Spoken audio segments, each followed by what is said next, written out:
అభ్యర్థులు నిలబడి ఉన్నారు.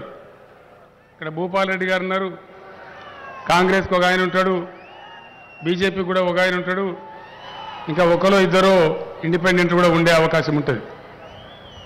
అభ్యర్థుల గురించి మీరు ఆలోచన చేయాలి. భూపాల్ రెడ్డి కన్నా ముందు ఆయనకు అవకాశం వస్తే ఆయన ఏం చేసిండు, భూపాల్ రెడ్డి ఏం చేసిండు, వీళ్ళ మంచి చెడ్డలేంది తప్పకుండా మీరు విచారించాలి.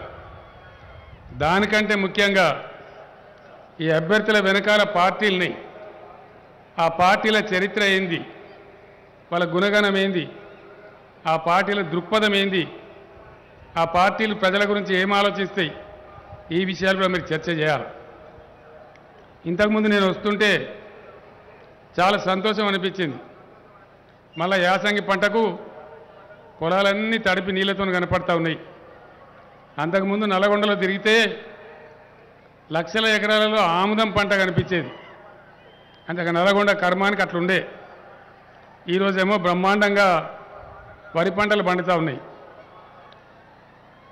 పార్టీల చరిత్రాన్ని నేను చెప్పిన, బీఆర్ఎస్ పార్టీ మీ కండ్ల ముందే పుట్టిన పార్టీ.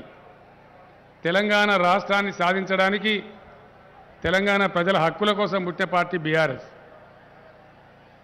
15 ఏళ్ళు ఉద్యమం, 10 సంవత్సరాల పరిపాలన. ఈ 10 సంవత్సరాల్లో జరిగినటువంటి పనులు మంచి చెడ్డ, అంతకుముందు 50 ఏళ్ళ కాంగ్రెస్ రాజ్యంలో జరిగినటువంటి పనులు మీరు ఒకసారి బేరీజ్ వేసుకోవాలని నేను కోరుతా ఉన్నా.